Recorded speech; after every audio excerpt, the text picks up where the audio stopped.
perkuliahan, ya kan? Ya kan? Motivasi kerja.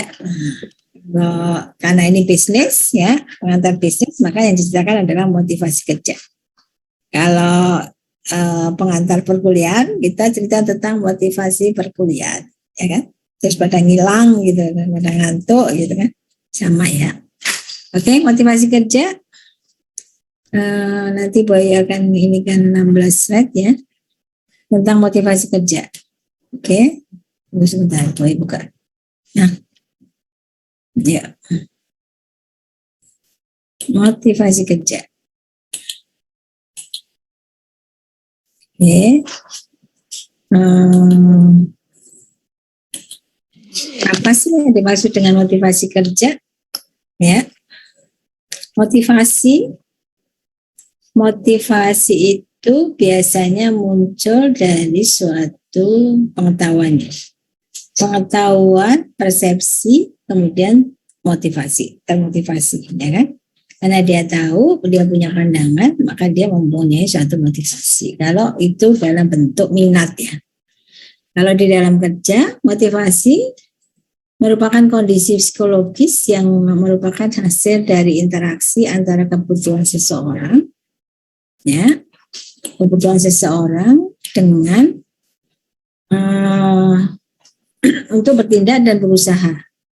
Ya, aspek utama yang berhubungan dengan motivasi adalah faktor kebutuhan. Jadi seseorang karena butuh, maka dia termotivasi. Ya kan? Kamu tidak termotivasi untuk kerja kalau kamu tidak butuh sesuatu yang memang kamu butuhkan, misalnya butuh uang, ya kan? Butuh aktualisasi diri, maka itu membuat motivasi nilai lebih tinggi. Oke? Jadi merupakan kondisi psikologis ya. Psikologis itu berarti dari diri kita sendiri yang merupakan hasil dari interaksi antara kebutuhan seseorang, ya, kebutuhan kita dengan faktor-faktor luar yang mempengaruhi perilaku seseorang untuk bertindak dan berusaha. Motivasi perkuliahan, kondisi psikologis ya. Kondisi psikologis kamu, dari kamu yang dipengaruhi oleh faktor-faktor di luar kamu, ya. Bahwa absensi itu nanti dinilai, kemudian keaktifan di kelas nanti dinilai, itu yang membuat kamu termotivasi untuk mengikuti kuliah, ya, karena ada satu faktor kebutuhan, ya kan? Itu merupakan satu motivasi ya. Jadi kondisi psikologis dari diri pribadi ya, ya, dari diri pribadi karena ada interaksi antara kebutuhan dengan faktor-faktor di luar dari diri kita, ya. Jadi inti utamanya apa Farah? Kebutuhan ya. Oke, itu memunculkan suatu motivasi. Nah, teori-teori motivasi di sini ada beberapa macam yang bisa kita pelajari. Teori yang membuat kita termotivasi secara psikologis ya, yaitu teori X dan Y ya. Yang pertama ya, ada berbagai macam teori. Yang boleh kenakan adalah teori X dan Y. Nah, nanti kamu kalau mengamati pada situasi apa, itu teori apa yang berlaku kan gitu kan. Teori ini dikembangkan oleh Mr. G. Menurut Mr. G ini, manusia dapat dikategorikan dalam kelompok X dan Y yang memiliki karakteristik berbeda, ya, sehingga memerlukan cara motivasi yang berbeda.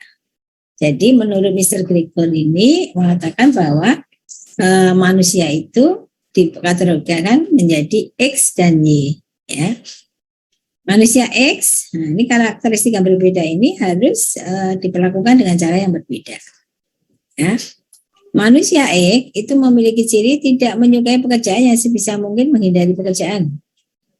Ya, ini orang mau kerja kok malah tidak suka kerja, ini gimana nih? Ya, menghindari pekerjaan, jadi mungkin cenderung lebih kurang rajin ya kalau tipe X. Kemudian lebih memberi respon terhadap ancaman atau hukuman. Nah, ini kalau diancam atau dihukum baru dia jalan. Menghindari tanggung jawab, selalu ingin diarahkan dan mendapatkan jaminan keselamatan dan kenyamanan pekerjaan. Kalau misalnya di sini ada ancaman dan hukumannya, sekarang Bu Ayu akan katakan seperti ini. Kalau Anda tidak membuka video call-nya apa? Conference-nya, maka nilainya tidak akan C.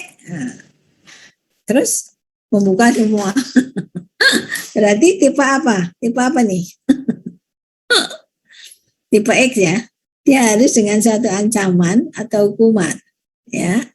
Pada sementara kalau misalnya kamu memahami bahwa kalau untuk kuliah atau untuk ini sebetulnya tanggung jawab siapa? Kamu sendiri kan? Artinya kan sebetulnya nggak perlu pakai suatu hukuman. Ya. Oke. Nah, itu kalau dengan hukuman berarti posisinya di sini adalah ini ya. Tunggu. Ini mana sih? Gue suka kayak gini deh. Kalau ini suka gini. Tunggu sebentar. Maka dia adalah posisinya di posisi tipe apa tadi? Ya, Denia, tipe X ya. Nah, kamu mau tipe yang mana? Mau tipe X atau tipe Y nanti kita coba.